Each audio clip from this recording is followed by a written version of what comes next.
Hey Ranger fans, this is your favorite YouTuber that still talks about Power Rangers, aka the Golden Green Ranger, here with not Drew Barrymore. I am not Drew Barrymore. That is correct. The Mrs. Golden Green Ranger has joined me again Whoop whoop. for another wonderful installment of what are we going to talk about this week. So one, we apologize for missing last week. Reason being, we were celebrating our anniversary. Whoop whoop. And I had a lot going on, but we're all busy, so nobody wants to hear about that. But what we do want to talk about is we were having dinner for our anniversary. Congratulations, we're still married. It's a wonderful thing. I love it.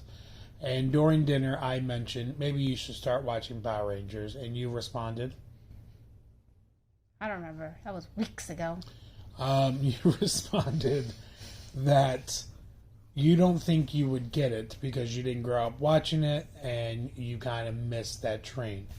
To which I kind of understand, because if you try to come into it as an adult, you wouldn't understand the campiness and the cheesiness and how that's really appealing about the franchise. But it got me thinking, next year, 2023, is the 30th anniversary. And then after that, it's supposedly going to be a reboot of the franchise. What would the franchise need to be for you to be able to take it serious? Is my first question. And number two, do you think Power Rangers has a fighting chance to be taken serious as a franchise? Like Marvel, let's be honest. It's ridiculous how much Marvel just comes so mainstream. To answer your second question, yes, I think it could be taken seriously. I know, like, me personally, I like actual fighting and duels and not like, flip back, transform into something that doesn't even really make sense and big robots fighting. It's just not my jam. But, like... That was the worst description of Power Rangers I've ever heard, but continue. It's like... What do you mean, haha, transform? Like, they're clearly not touching each other. They're clearly not actually fighting. So you're saying the fighting's not gritty enough? Yes, I want it to be darker, more realistic. Okay. All right. But then also it wouldn't be a kid's show. And that's what makes it hard. I would want it to be adult themed for me to be interested in it. With that being said, let's talk about Marvel again. They had that perfect balance of kid appropriate, but adults can enjoy too and don't feel silly enjoying it. Mm-hmm. A good soundtrack goes a long way. I agree. To counter your argument, though, I don't think it has a chance. In my humble opinion, and I hope I'm wrong, and I've been wrong in the past, I think if they try to go a dark, gritty reboot like they did with the 2017 film, you'll see the same results. I like that film. Yeah, you like the film. I enjoyed the film. I enjoyed it a lot. But it didn't work. American Power Rangers just doesn't seem to work, unfortunately. One, because they don't have the Sentai to pull from. And let's be honest, as human beings, people always write better when they have source material to copy off of. Like, we all love Star Wars, but it was Forbidden Fortress. George Lucas took a Japanese samurai film and he turned it into a space opera. Like, Hunger Games is actually... Battle Royale. Yeah. So without that source material, I don't see it doing well. That's number one. Number two, and I've seen other YouTubers talk about it, and it's true, American designed Power Ranger things always look horrendous. Like, they took the beloved Megazord from season 1 and what they turned it into for that 2017 film. I didn't like it. I don't remember. I just remember really liking the movie. I didn't like it. Point being, I don't see it doing well. Whatever number I'm at now. Because the franchise is synonymous with being silly, campy, and childlike, even if they went with a dark, gritty reboot, I don't think the average person would give it a chance. If they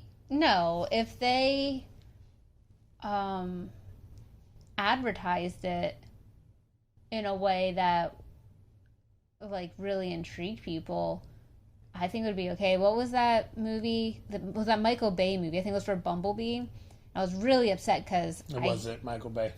That's the one you didn't touch. That's why it was. That's why we liked it. Was that the one though? I think we were watching the Super Bowl and like it showed the commercial, and I was so mad because I wanted to see that movie, even though I hated the last Transformer movie. I think it was the Last Night or something like that. I can't remember. They're all blending in together. But I know what you're talking about. There was a Transformer movie before the Bumblebee reboot that we saw the trailer for. And although we hated Transformers Part 4, we're like, I kind of want to see that. And we did, and we liked it. No, we didn't. You're thinking about Bumblebee was not made by Michael Bay. I know, it was so good. Yes. You're thinking about Transformers 5 when they were like knights and stuff. It was terrible. We hated it. Is that the one where the kid was like cursing, but it was super forced? Yes, correct. Oh, I didn't like that. Correct. But I liked I thought it had good advertisement. It did have good advertisement. But to counter your argument, we didn't go see it in theaters because we both said we've been burned too many times by him and we refused. So we waited till it was on Redbox where we could rent it for $1. And then we were both like, well, that was crap. We're glad we didn't go see that. Right, but if it's something on Netflix or some sort of a streaming service, we're already paying for it. Here's the problem, though, with Netflix. We don't ever get the numbers, and we don't know why Netflix does what it does. Santa Clarita Diet. Exactly. So such a good show. We have no idea what they're going to base it off of. The popularity, success, watch rate. I don't know what it is. But I mean, like I said, I could be wrong. It could be a huge success. The franchise could take off in directions like it's never gone before. But I will not hold my breath. Here's the example. Have you ever heard of Batman 1966? Yes. Okay. I love Batman 1966. Me too. You know how much I love Batman 1966. Some days you just can't get rid of a bomb. More than that, I love that show. When I was growing up, me and my late brother, we would always watch that show. And although it predated me, because I was born in the 80s, it predated me. That was like my first experience watching Batman. So to me, this was the coolest show ever. Matter of fact, me and my brother would often talk and be like, I wish the words would get out of the way so we could see the fighting. Right. You know, not understanding that's how they got around censorship. And now I see YouTubers discovering the show years later, young YouTubers, you know what I mean, in their 20s. And all they do is rip on how silly and crazy it is. And it always drives me crazy because I see some YouTuber that just grew facial hair. And he's like, look at this show I discovered. Batman was weird. Ha ha. Look at it. And you can tell it's done without love. There's no appreciation for it. So when I look back at Batman 1966, I know it's campy. I know it's silly. I love it, though. I think generally I love it. I don't love it for its, like, I don't think it's so bad it's good. No, I think it's great. I think it's fantastic. I collect Batman 1966 stuff. I just generally love that. And I feel like that's what you need to go into to enjoy Power Rangers, to have an actual love for it to begin with. And I don't see it gaining new fans like that. And I see if there is new fans, it's going to be individuals that are going to laugh at the original campiness and awkwardness of the Power Rangers. Like, there's something in the community where you kind of just accept things that are Power Rangers. You know, like, that's just Power Rangers. That's what it does. And I don't see the average person being able to do that. And that's why I don't see it being a success. Because when you take away Sentai footage, you take away all that money you're saving, and the show costs way more money to make, and therefore I don't see it doing well. So I don't see somebody like you, no offense. What's that supposed to mean? Who is a lovely woman who looks very young but is in your 30s jumping on and becoming a Power Ranger fan now. If that makes sense. I can see your point, but I think that just like with the Batman movies, you know, where are we now with like the Robert Pattinson Batman versus where we were with Robert Pattinson. And Robert Pattinson, that's hilarious. I can't stop saying it. But it's garnered a whole new set of fans over the years. So I don't see why if it's done well, if it's done with like that grittiness, that dark, humor and dark, storylines, why can't it gain an older audience, like maybe late teens, 20s, and have it spread word of mouth? Like, hey man, have you watched the new Power Rangers? Well, if it's exceptionally good, I don't see why that wouldn't happen. I can see your point. I just think the license of Batman and the license of Power Rangers are just two different things, because Batman can always be rebooted and get fresh eyes just because he's universally accepted character, and it's come probably after the 1989 film, it's come acceptable that Batman can be enjoyed by adults. I think it's going to be a huge, ginormous uphill battle getting over the idea that Power Rangers is for kids. So, is this Netflix that's going to be doing the reboot? Well, it's Hasbro that owns it. Netflix is going to be the exclusive provider of the service. So they're Hasbro is licensing out to Netflix that are going to make the show. So it's going to be... So I see it's hard because Netflix does not have loyalty to their shows. So you're right. I think that if maybe it was on a different streaming service that does have loyalty and is willing to really put the time and money and time into it, maybe, but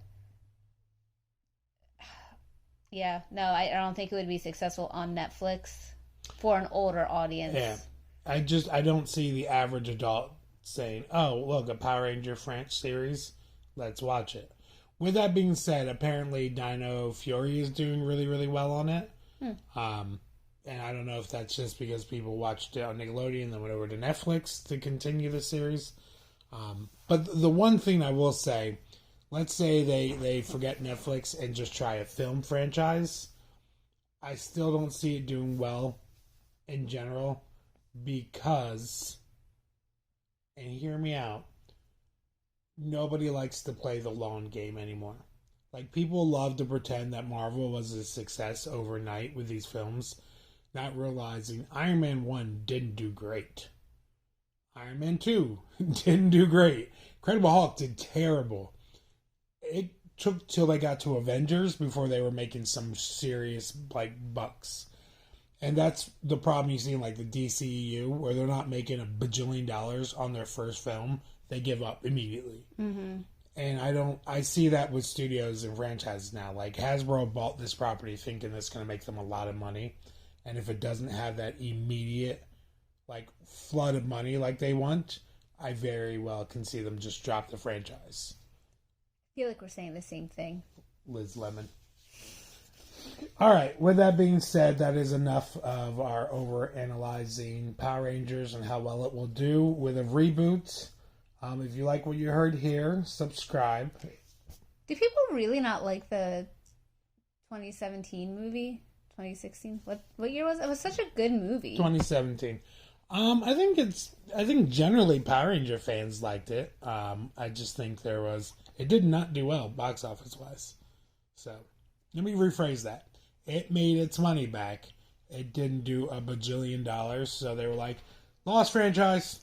I remember I really wanted a second movie. Yeah. I do think, I liked it. I think it's good. I don't even, I know a lot of people complain about how much What's-Her-Face hammed it up as Rita. I can't remember who played Rita now. Correct me in the comments. I didn't mind it. The only thing that annoyed me, like I said, was the Megazords and how long it took for them to get to being, Power Rangers, which was essentially the entire film.